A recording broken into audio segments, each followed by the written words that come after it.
Today's Menachos.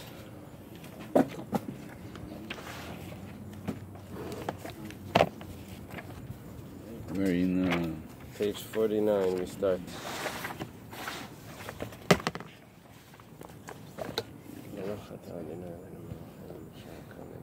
Amen.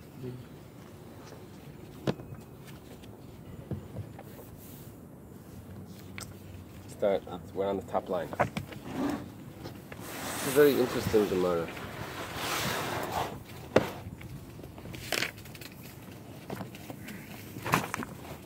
Tani Rabbi Bar Chana Kamed Rav. Sorry, what did you say? Menachos? Menachos on the top line. Amid Aleph or Amid Aleph. Oh, Tani, okay. Rabbi Bar Chana taught in front of Rav. Rabbi Bar Chana is Rav's great nephew. Is he his great nephew? He's his first cousin once removed. And this is what he teaches. Kivsei Atzeres, the two sheep that are brought on Shavuos, that are brought together with the two breads, Sheshachtan l'shem Elim, that are shechted for intention of the rams. Now, sheep and rams are very similar. Rams are male sheep. Now, in the Torah, sheep are 1 year old within the first year, and rams are within the second year. So there could be a day difference there. You know what I'm saying? It goes from Keves to Eily, right? Right.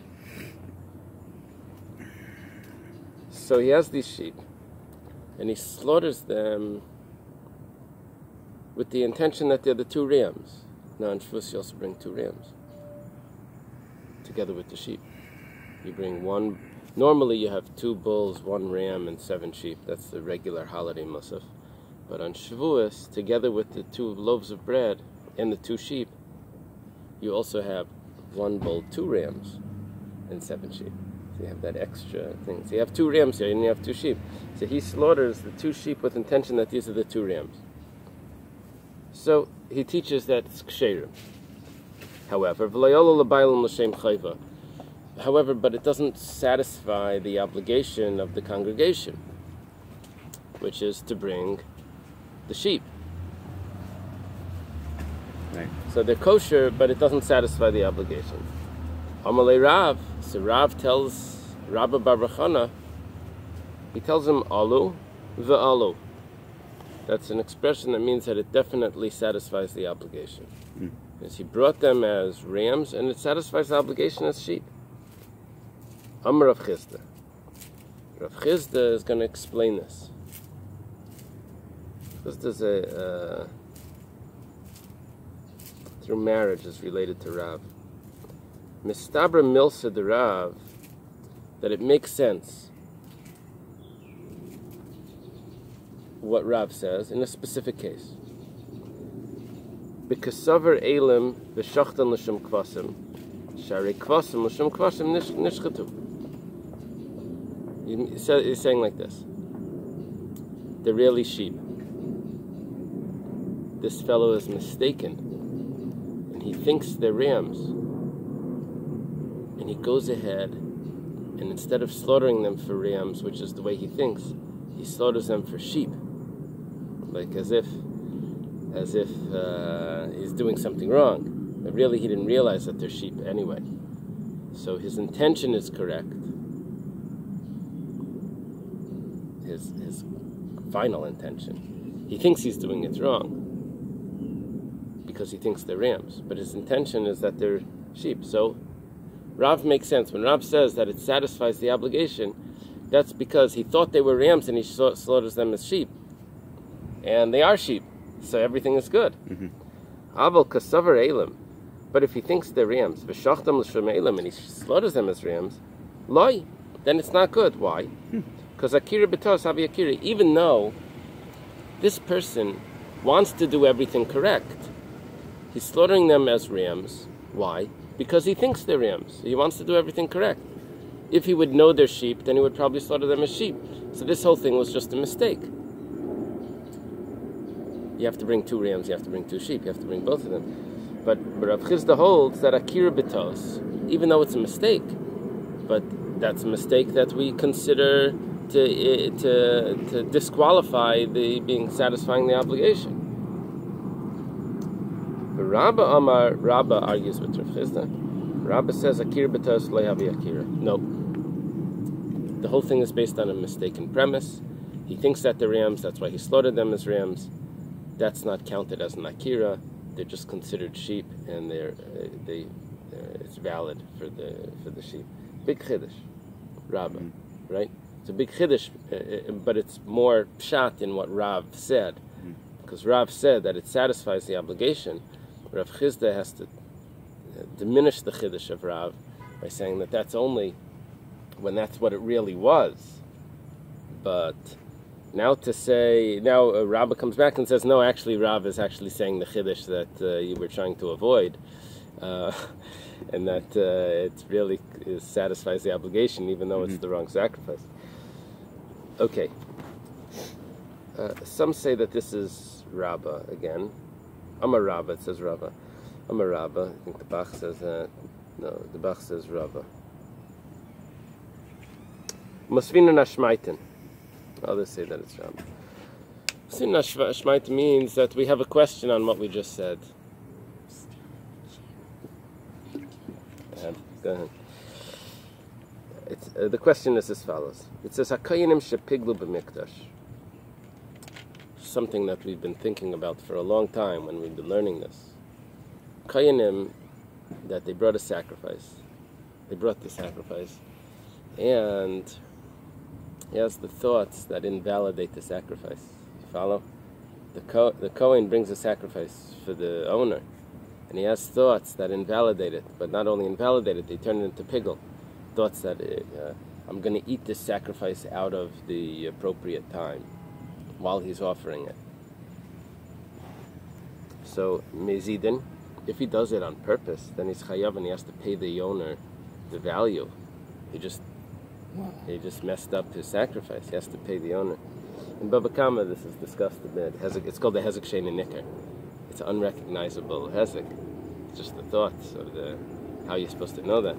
But so after the fact, he comes back and says, comes back, yeah. Or we said this machlekes Rashi and maybe Tosfos or Rashi and someone else.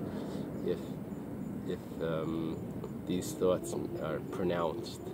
Oh, verbally, right. And you said the Rebbe said that it has to be b'dibur, right? Oh, versus when it came to truma, the separating truma.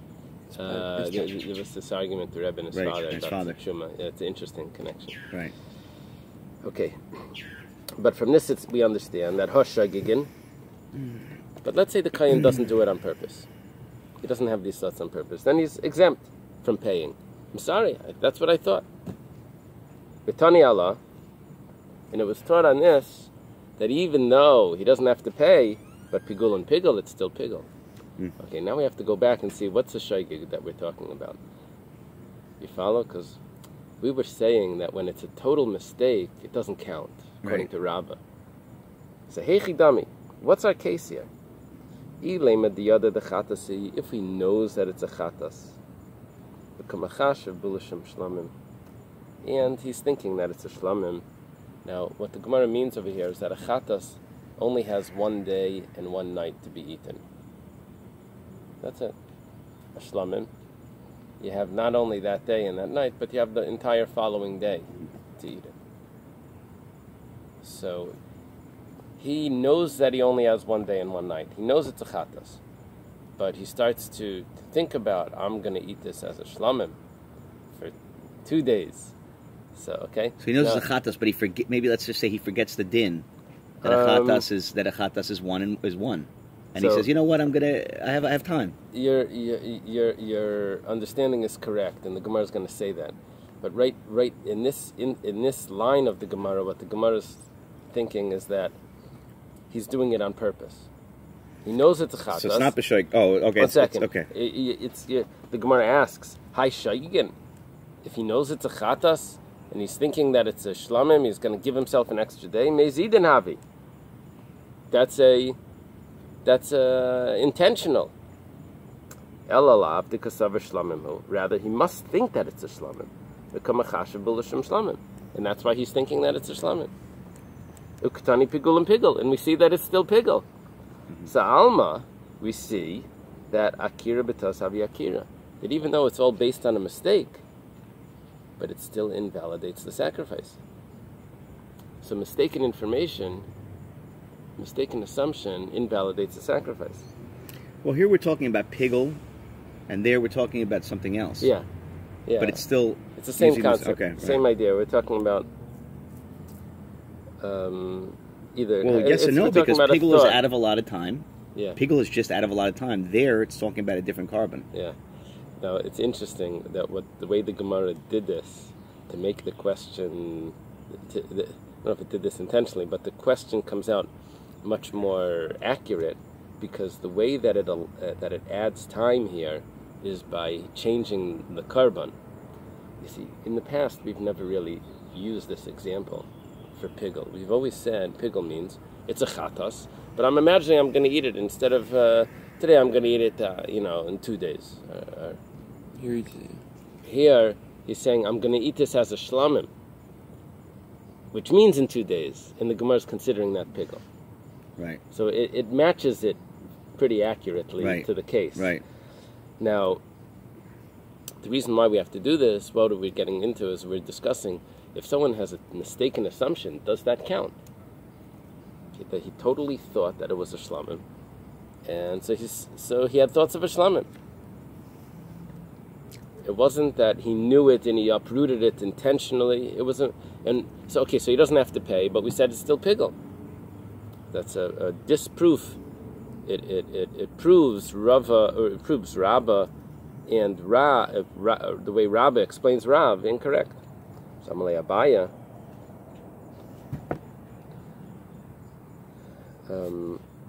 If it's Rava that's talking, then this is very clear. If it's Rabba, it's also clear. Abaya speaks to Rabba all the time. Rabba was the teacher. So Amalei Abaya la'olam diada dechatasi. It's not. You don't need to explain it the way you explained it. Really, he knows it's a chatas, and it's still a shaygig. We said if he knows it's a chatas and he says it's a shlamim, so it's amazing. It's intentional. He should not only is it invalid, but he should have to pay. He says no. He knows it's a chatas, and he intends it to be a shlam. So we said, how is that a shaygig? He says, ba'imer mutter. He doesn't know the halachas, and that's considered a shaygig. He thought it was allowed. Really? There's more surprising cases of ba'imer mutter. Wow. Ba'imer mutter means basically he's an amoritz. He didn't know. The Gemara has cases of ba'imer mutter where someone thinks that murder is allowed. But how can you make a paskin if you don't know that? Don't you have to be like a bucky in that thing before you paskin? You're supposed to. It was probably his first day on the job.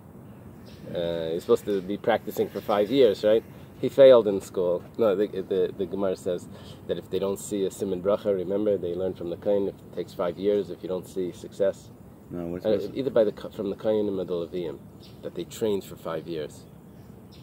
And the Gemara says from that if about 5 years it would be for a person to see if he's going to be successful in his learning. It takes 5 years to work at it.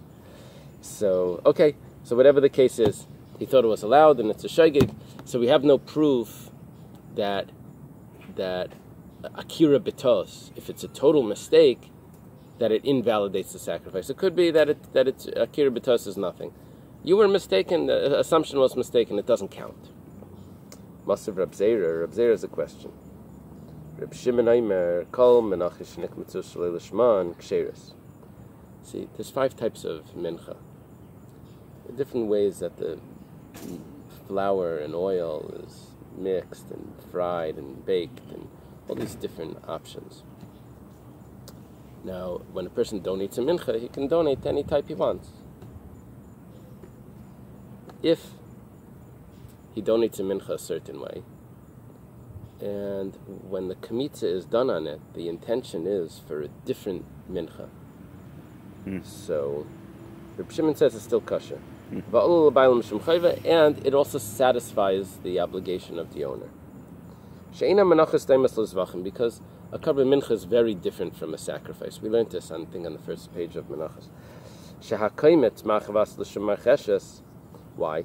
Because if someone does kmitza, he takes a scoop with his fingers from a flat, machavas is the flat pan. So it's a flat pan, it means it dries out more, it's more crispy, it's more hard. And l'shem marcheshes, but his intention is that he's doing it in a deep pan, and in the deep pan, it's much softer because doesn't dry out as much. He has that intention. So he has thoughts one way, but his actions are proving differently. Shehi machavas, that it's a flat pan. Chareva l'shem belula, a dry mincha, that means without oil. Which mincha is chareva? If the sin offering that goes along, if someone doesn't have the money to bring the regular offering, and he would bring the mincha instead. And he has intention that it's mixed with oil. You can see what it is. So it doesn't invalidate it. But when it comes to sacrifices, it's not like this. Why? You can't tell which sacrifice it is from the shechita. You do the same motion in the shechita, it's the same thing. Kabbalachas l'kulan, you receive the blood. Zrikachas l'kulan, you sprinkle the blood. It's all the same. So the Gemara needs to discuss this. Hey Chidami, what's the case?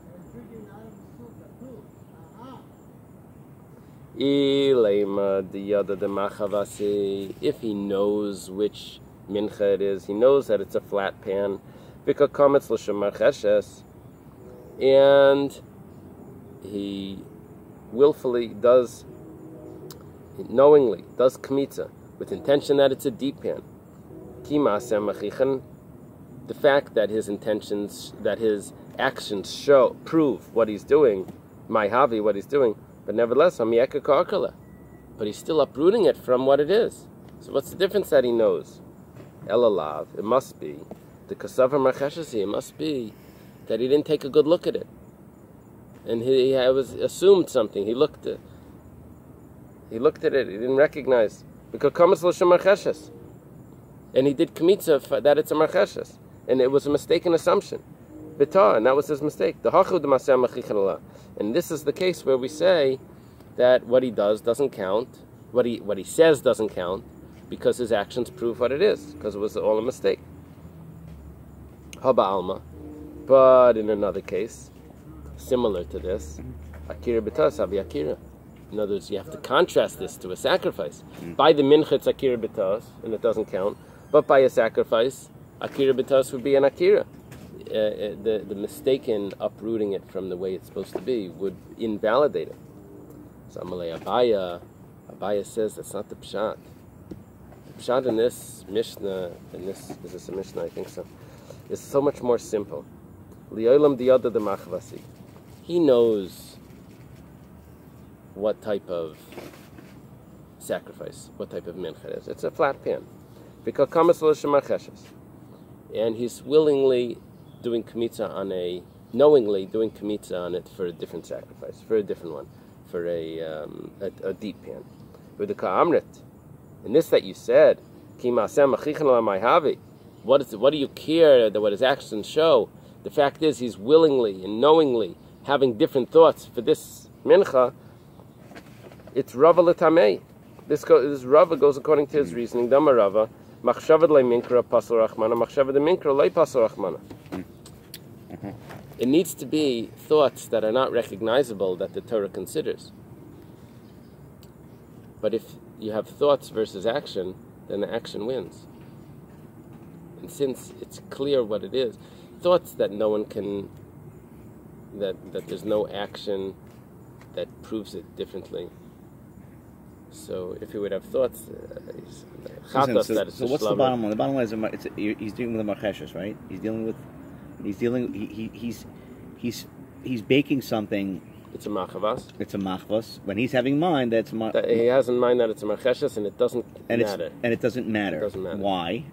Because the end result, the action. Because when would his thoughts matter?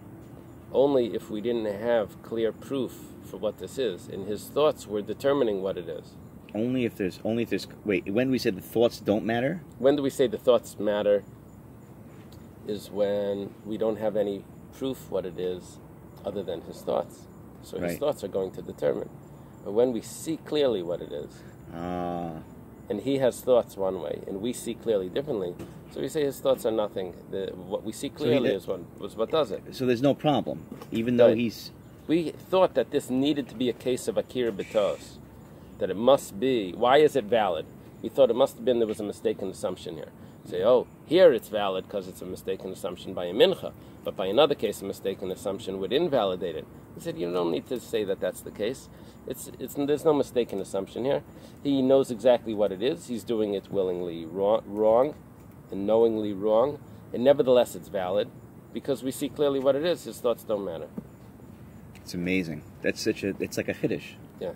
Isn't it? That's like a huge chiddush. Yeah. He's doing something wrong and it's okay. Yeah.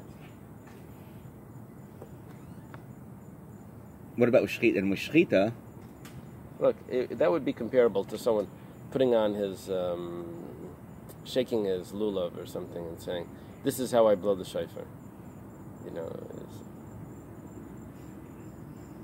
I don't know what that would be.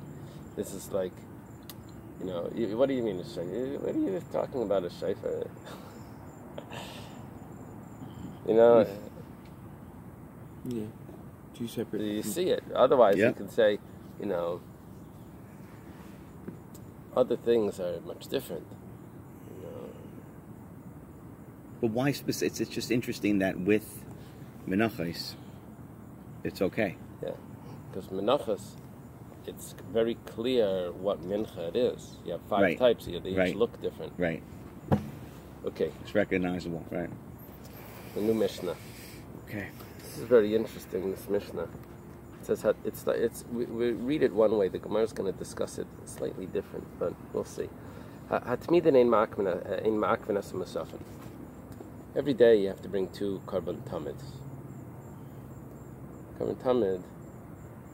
Tamid means consistent, right? Every day, every morning, you have to bring the sacrifice, and every afternoon you bring the sacrifice. And then we have extra sacrifices that we bring on holidays. So the regular sacrifices don't affect the validity of the other sacrifices, and other sacrifices, the extra musaf, the added sacrifices for holidays don't affect. We'll see the Gemara is going to discuss this, so it's slightly different to what it means ma'akev. But this is the way we've been understanding it until now, so that's how we'll do it. If you don't have the musaf, you still bring the tmidim. It doesn't affect. You don't have the added sacrifices for the holidays. And if you have 2 musaf sacrifices, they don't affect each other. Bring whatever you have. That's good enough. Let's say it's Shabbos and Rosh Chodesh. You don't have the Rosh Chodesh ones. You have the Shabbos ones. Shabbos is less. It's only 2 sheep. So I'm sorry, Rabbi. So when you're reading the Mishnah, when you start Hatamidin ein makvin as musafin, right? Yeah. So simply you read it. Simply the simple understanding is you only have enough for one. You only have enough for it's good enough. Okay.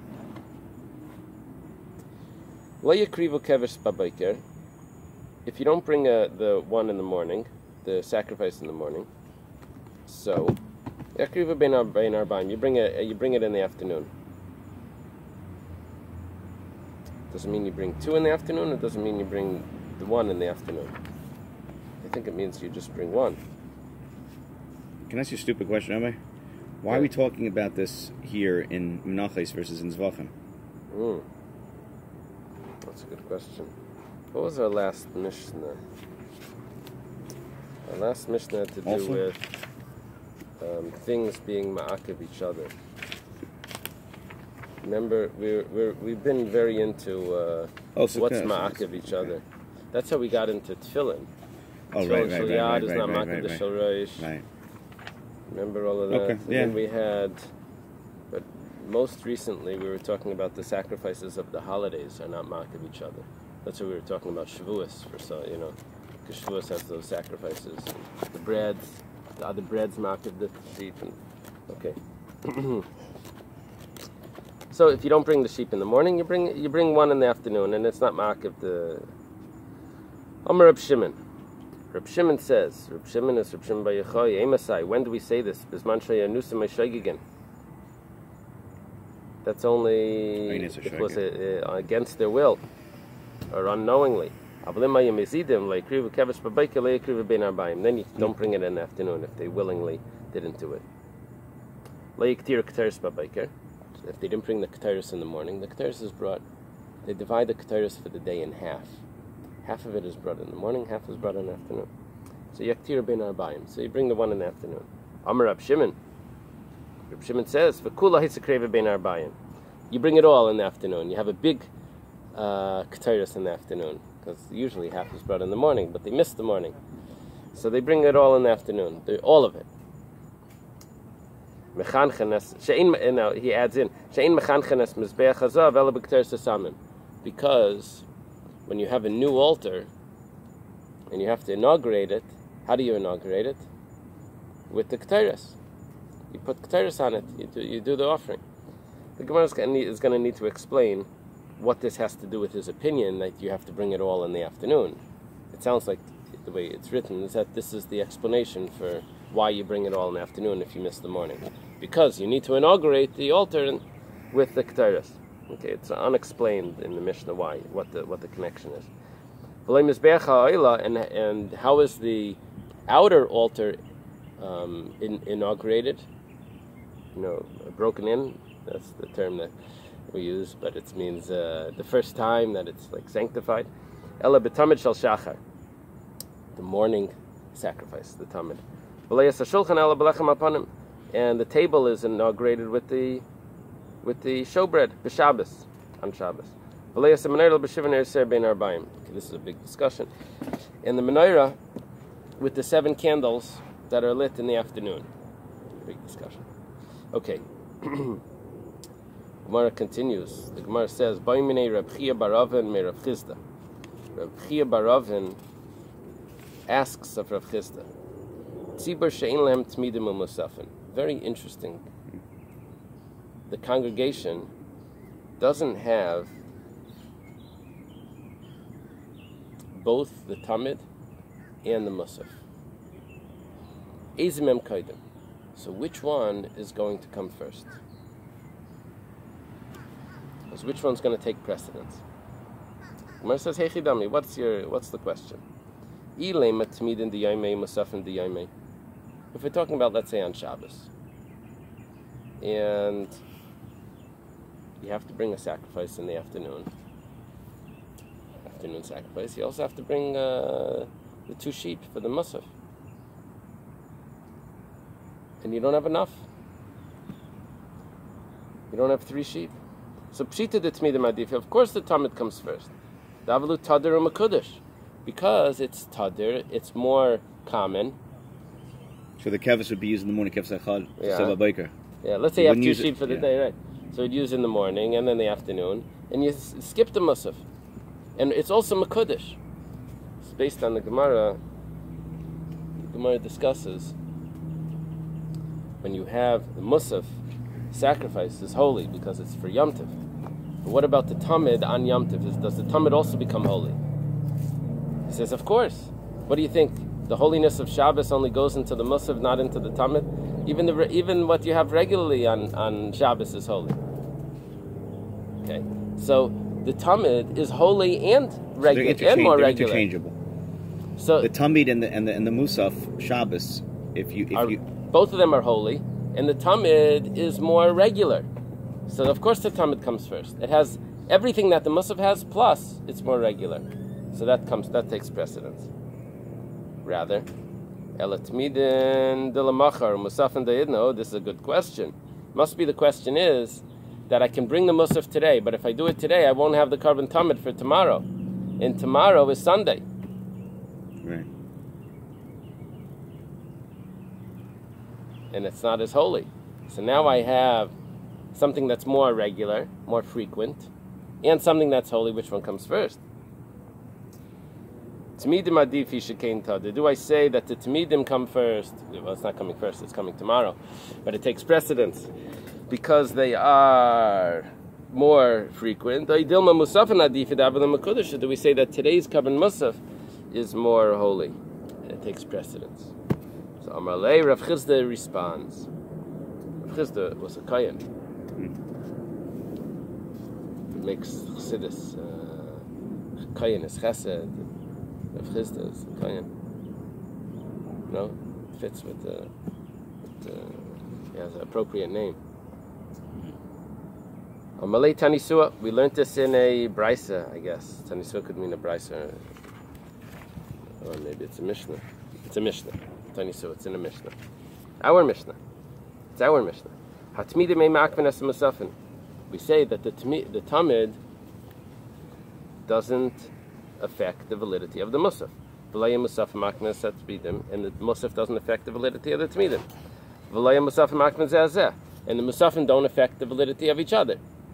Hey Chidami, what's the case that we say this? Eily medi islay. If our question is that we have both, and what's our question here? Olakadim, in which one comes first? You're going to bring both, because you have both. Question is which one you bring first, and we will say, it's. If we wouldn't say this, then we would say, you have to bring that first because it's ma'akiv. This one needs first, that one needs first. So if we say that's our question, that it's not that's our halacha, that it's not ma'akiv, which one comes first? We have a brisa.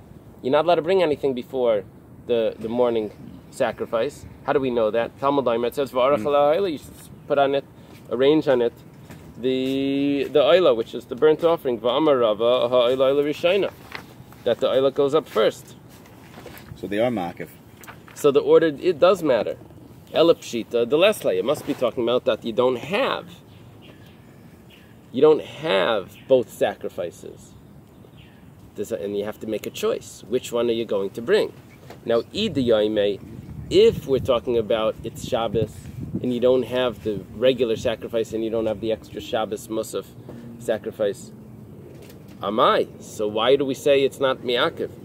Why do we say that not ma'akiv sounds like you have a free choice to choose whichever one you want? Tadar makudish, tadar adif. If I have the choice between a tadar, it's really, should this be tadar umakudish?